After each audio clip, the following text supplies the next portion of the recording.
Madame, Monsieur, bienvenue à cette autre émission d'Appalaches en quelques mots.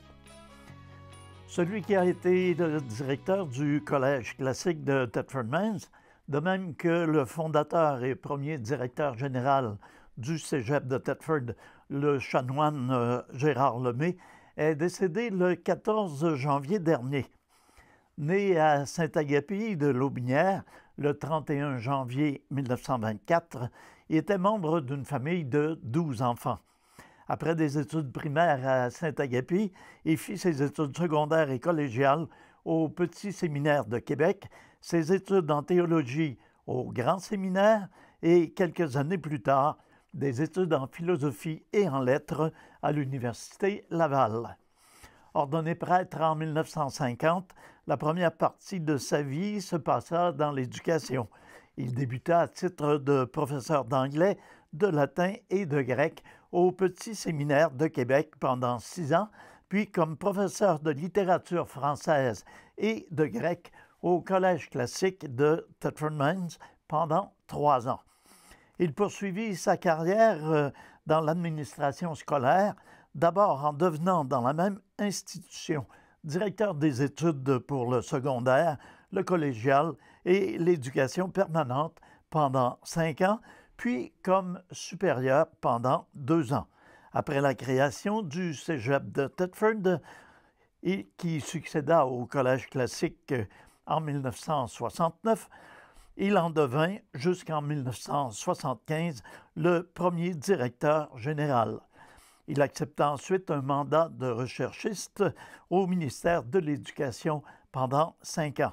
Parallèlement à ces divers mandats reçus dans le milieu éducationnel, il poursuivit sa vie sacerdotale en acceptant d'être vicaire dominical. La seconde partie de sa vie sacerdotale, depuis 1980, se passa dans le milieu paroissial. On sait que M. Gérard Lemay a laissé des traces ici, puisque un boulevard porte son nom tout près du Cégep de Thetford. L'ancien archevêque de Québec, Monseigneur Maurice Couture, décédé vendredi à l'âge de 91 ans, sera porté à son dernier repos le lundi 5 février à Québec. Ses funérailles auront lieu à 14 heures en la basilique cathédrale Notre-Dame de Québec, a annoncé le diocèse de Québec. Son corps sera également exposé publiquement en avant-midi dans une cérémonie qui débutera à 7h40 à la cathédrale.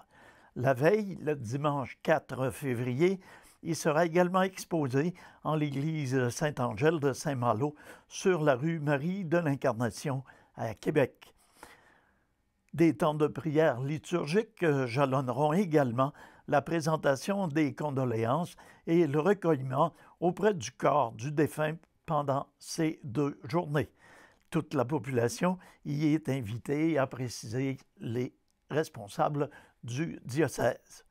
Évêque auxiliaire de Québec de 1982 à 1989, puis archevêque de Québec de 1990 à 2002, Monseigneur Couture s'est éteint à l'hôpital Saint-François d'Assise vendredi il y a 2 semaines.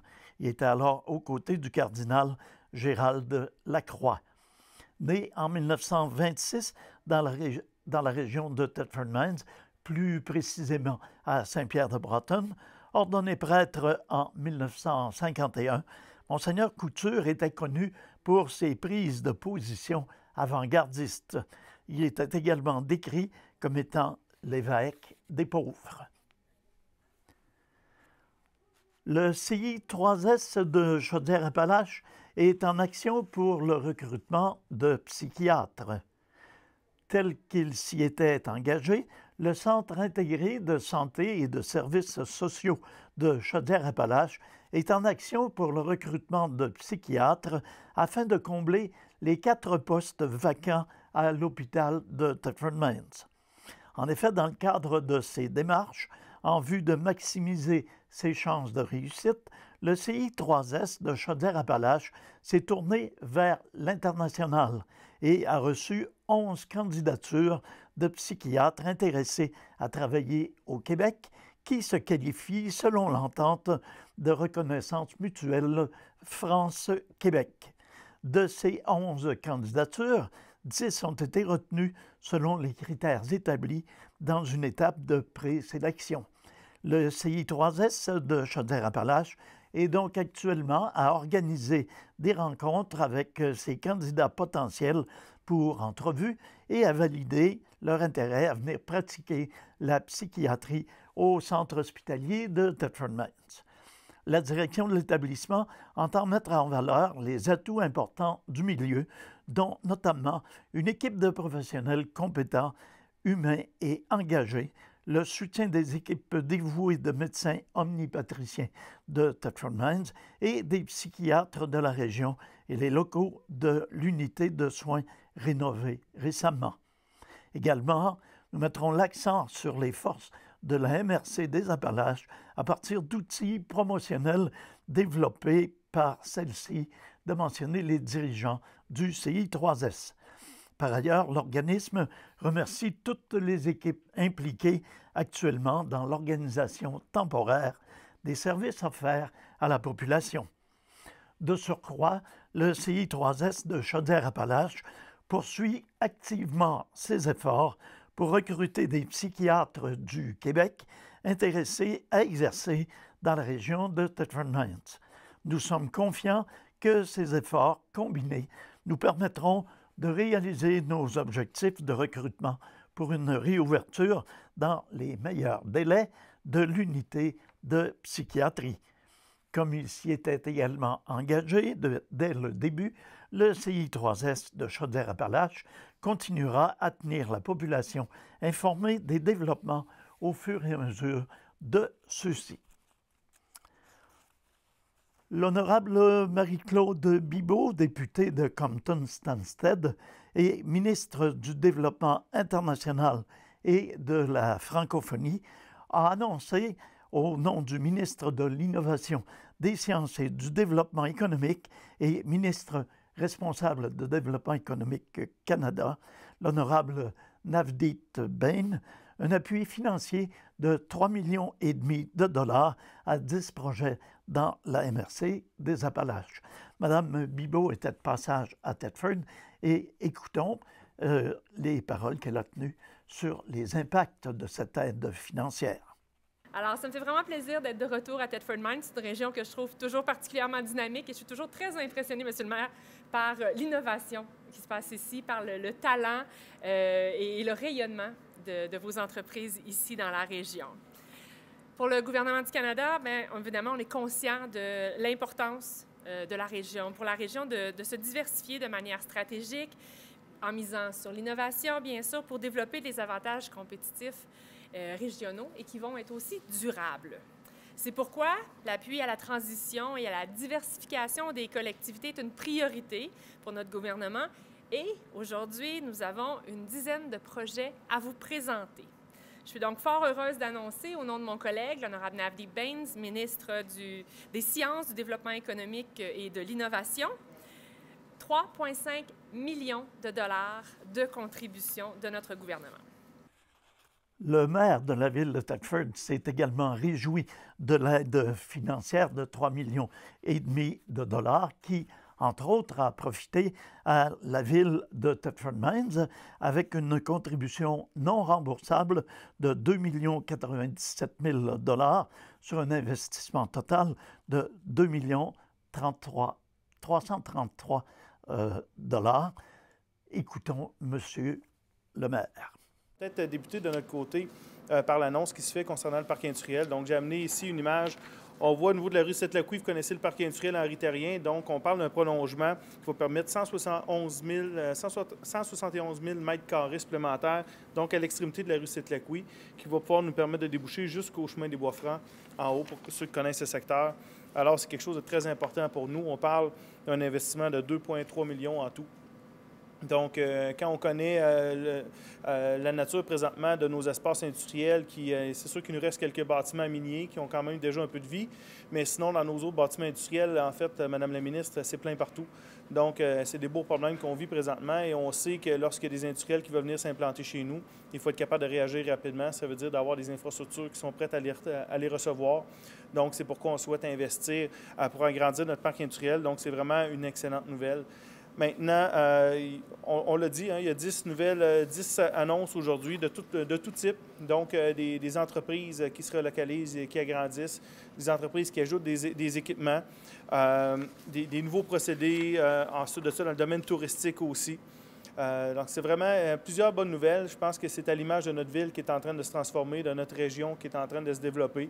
Alors, je pense que le message est lancé. La ville et la région de Thetford, nous ne sommes plus les mêmes, nous ne sommes plus des gens qui vivent seulement que de l'industrie minière. En fait, il n'y a plus d'emploi dans le monde minier chez nous. On a réussi vraiment à faire le défi de la reconversion économique. Les autres industries et organismes qui ont bénéficié de ces aides sont Industrie MT Incorporée, une contribution remboursable de 400 000 $ sur un investissement total de 1 150 000 $. Oléotech, contribution non remboursable de 352 000 $ sur un investissement total de 440 000 $. L'Office de tourisme de la MRC des Appalaches, contribution non remboursable de 40 914 $ sur un investissement total de 45 490 $. Contribution remboursable également à l'Office de tourisme de 31 500 $ pour un investissement de 35 000 $. Contribution à la Société de développement économique de 15 478 $ pour un investissement de 18 396 $. Comité de développement de Robertsonville, Récupération Frontenac, LDTech et Société du patrimoine ont également été crédités de contributions remboursables et non remboursables selon les cas. En résumé, ce sont 10 projets qui sont touchés. Le nombre d'emplois créés a été de 14. La contribution de Développement économique Canada est de 3 529 892 $. Les investissements totaux générés par ces projets sont de 6 176 856 $. La majorité de ces projets sont en voie de réalisation. Le député de Mégantic-L'Érable, M. Luc Berthold, a dit se réjouir des investissements annoncés dans le cadre de l'Initiative canadienne de diversification économique des collectivités tributaires du Chrysotile, communément appelé le Fonds Christian Paradis. Le gouvernement conservateur précédent avait donné à la région les outils pour propulser son développement à la suite de la fermeture des dernières mines de Chrysotile.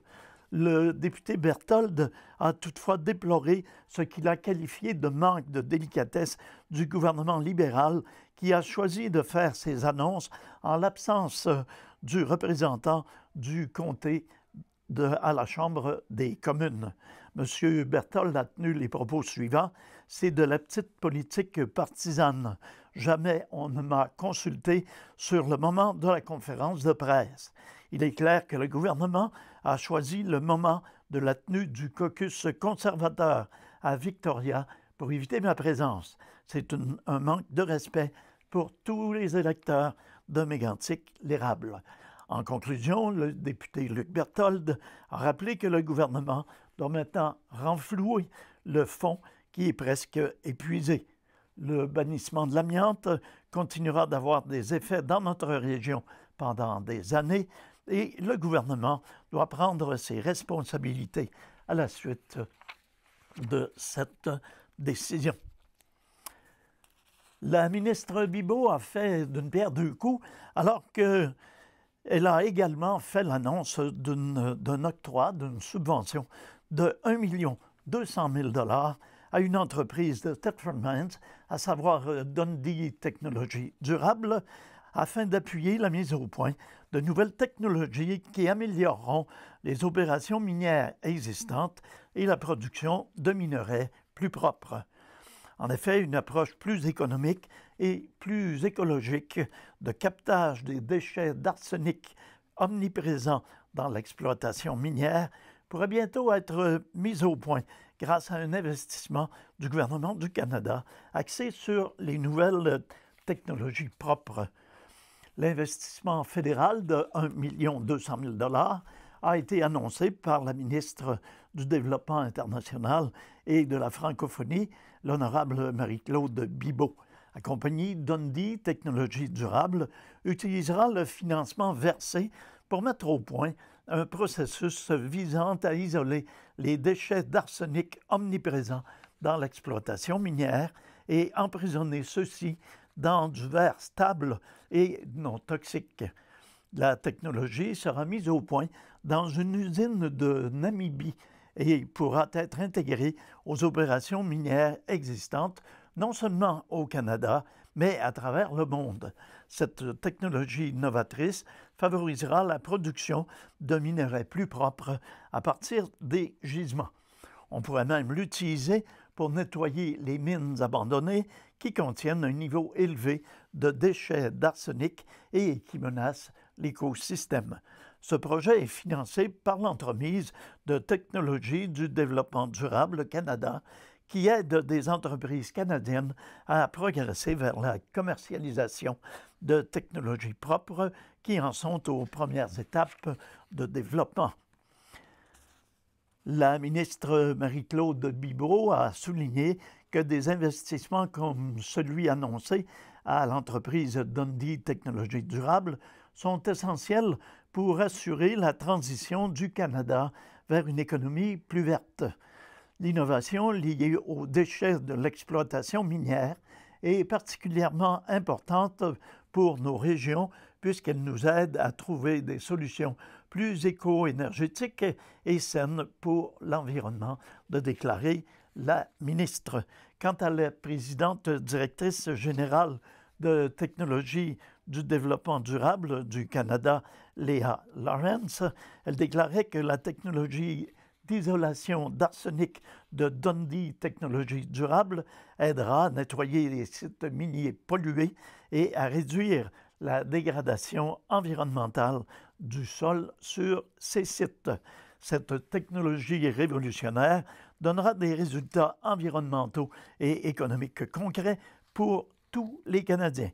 Et finalement, ce programme se situe dans la suite logique des choses pour Dundee Technologies Durables et lui permettra de commercialiser pleinement sa technique de captage d'arsenic.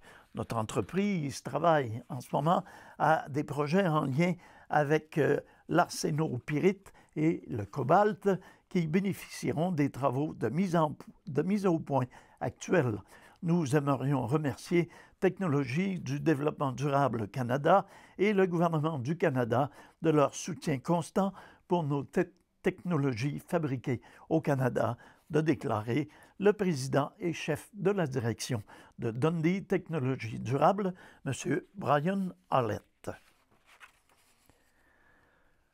L'entreprise Adux, spécialisée en marketing web, entreprise thetfordoise, se mérite une place dans le top 10 des agences Google Partner, les plus performantes au Canada, à son 4e trimestre d'activité pour une deuxième fois en moins de 2 ans, grâce à une hausse fulgurante des investissements publicitaires générés par ses clients et la qualité de la gestion de l'agence. Tous les trimestres, Google établit un palmarès de ses agences partenaires selon différents critères de performance, à savoir la croissance, la qualité de gestion des campagnes publicitaires, le taux de rétention de la clientèle, l'application des bonnes pratiques. Au cours des 3 derniers mois, Adux de Thetford Mines s'est illustré parmi plus de 500 agences similaires au Canada pour chacun de ces critères. En plus d'avoir généré une hausse des investissements publicitaires de ses clients de 105 %, Haddux a permis à ses clients d'obtenir d'excellentes positions dans les résultats des moteurs de recherche comme Google et d'obtenir des hausses importantes des taux de clics sur les annonces mises en place. Google établit une comparaison entre les agences concurrentes afin de définir lesquelles se démarquent le plus. À ce chapitre, Haddux a clairement su se tirer son épingle du jeu. En effet, ses investissements sur le réseau de recherche ont bondi de 69 % au quatrième trimestre, tandis que la moyenne des concurrents se situe, elle, à 12 %. De la même manière, sur le plan des investissements sur les appareils mobiles, les investissements d'Haddux sont en hausse de 134 % comparativement à seulement 37 % pour ses concurrents. Selon Mme Josiane Hood, présidente de l'entreprise, l'engouement pour le marketing web se fait bien sentir au Québec et à l'international, et c'est un privilège pour Haddux d'avoir la confiance des entreprises pour la gestion de leur campagne. Elle affirme également que la certification de l'agence Google Premier Partner contribue à établir la notoriété et la crédibilité d'Haddux auprès des prospects. L'agence gère désormais des campagnes outre-mer, notamment dans 8 pays d'Europe et du Moyen-Orient. L'entreprise vit actuellement une croissance importante et elle mise sur la qualité de son équipe et sur sa capacité d'innovation pour repousser les limites du marketing web. Les objectifs d'Haddux pour l'année 2018 sont d'accentuer la croissance de l'entreprise, de consolider l'expérience client et de mettre en place de nouveaux projets de développement. Un investissement de plus de 3 millions de dollars a été annoncé récemment par le député ministre Laurent Lessard pour assurer le maintien en bon état ainsi que la réhabilitation des établissements scolaires de la circonscription de Lotbinière-Frontenac. La Commission scolaire des Appalaches recevra la somme d'1 682 000 $ pour la réalisation de 4 projets touchant le Centre de formation professionnelle Le Tremplin et de 3 écoles primaires de la région. C'est ainsi que la Commission scolaire de l'amiante pourra procéder à la réfection d'appareils d'éclairage et du système de ventilation du Centre de formation professionnelle Le Tremplin. Le système de chauffage de l'école La Passerelle de Saint-Jacques-de-Leeds sera converti du mazout à l'électricité. La fenestration de l'école La Pierre-Douce de Saint-Pierre-de-Bretonne fera l'objet d'une réfection importante. La Commission scolaire des Appalaches pourra également procéder à la réfection des blocs sanitaires de l'école L'Arc-en-Ciel de Thetford Mines. Et finalement, la Commission scolaire centrale Québec-Lotbinière-Frontenac a reçu la somme de 155 000 $ pour procéder à des travaux de réfection du débarcadère et du stationnement du Andrew Stewart Johnson Memorial High School de Thetford Mines. Alors voici, c'est ce qui termine notre émission Appalaches en quelques mots pour cette semaine. Je vous remercie d'avoir été à l'écoute. Je vous invite à tourner nôtre la semaine prochaine pour une émission semblable. Entre-temps, demeurez avec nous. Les émissions de TVCRA se poursuivent à notre antenne. Alors, à tous et à toutes, une bonne semaine.